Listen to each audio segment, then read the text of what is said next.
she still was a defender. Tammy was a defender of Mike Bickle because it's just became so ingrained in her.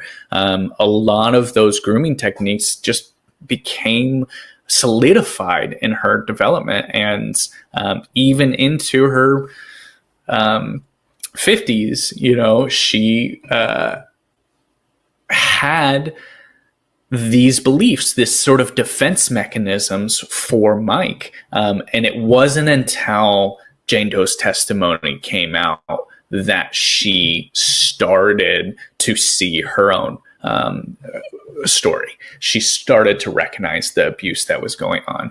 And it took several months, but eventually she sort of worked up the courage to speak out herself. And when she did, it was extremely powerful because she did use her name.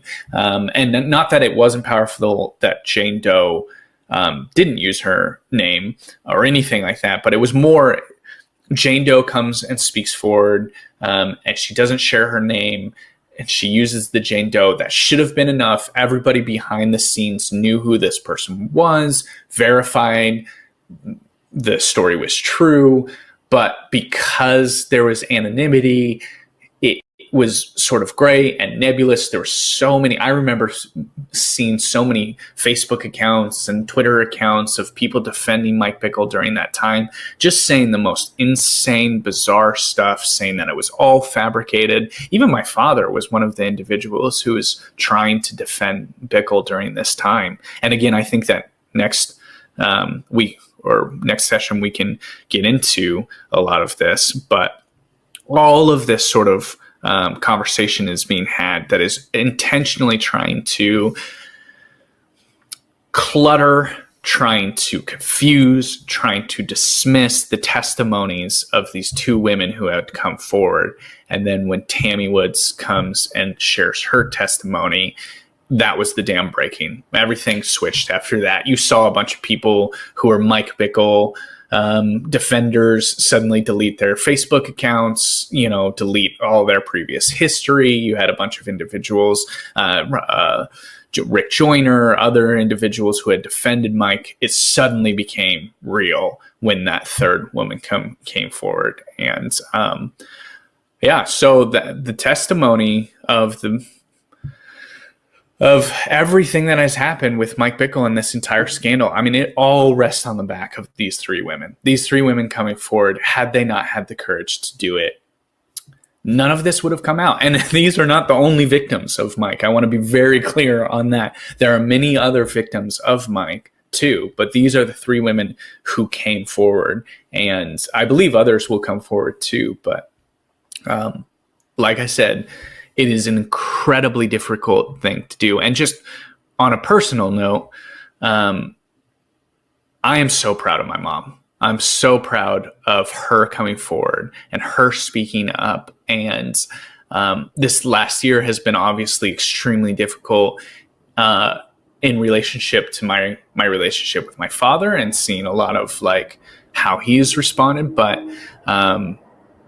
whatever respect I lost from my father, I've gained twice as much respect from my mother during that time, because she really is brave and incredible. And I feel that same respect towards Jane Doe and Tammy, because it was not easy. It was never easy to come forward and speak up, but they did. And I believe that people are starting to recognize now that their story is true. And now there's an actual independent investigation that is being led against the International House of Prayer. And I feel like this is just the beginning of the story.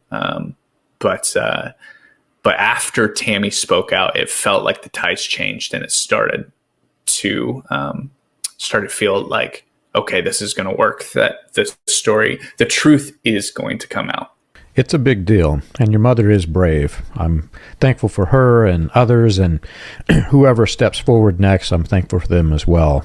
I too heard that there are other victims that may be coming forward soon, so hopefully that's the case, and hopefully they find some peace after everything that has happened. I really want to talk about next time and go a bit deeper into the defense mechanisms in all Yeah. of this. I think that's really critical to understand because, Yeah. as I said before, you have the spiritual grooming and then you have the grooming that the victims are talking about.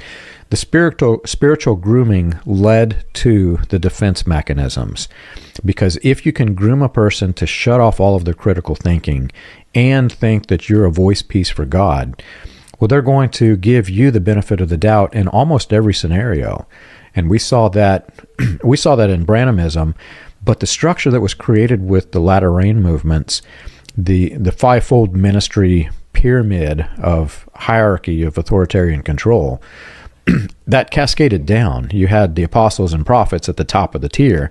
They could never do any wrong, but it carried down too because your ministers, even your rank and file ministers, had superiority over the congregation in similar ways, much like the shepherding movement, which I think developed into some of this. And interestingly, we're going to soon be diving deeper into the shepherding movement, and not many people are aware, but John Wimber was working with a lot of the shepherding movement as all of this was being built out and established. So there's so many moving parts to this puzzle as we try to unravel it. But anyway, thank you for this, and tell your mother I said thank you for being able to come forward and let us share parts of her story. Yeah, absolutely. Thanks for having me as always, John.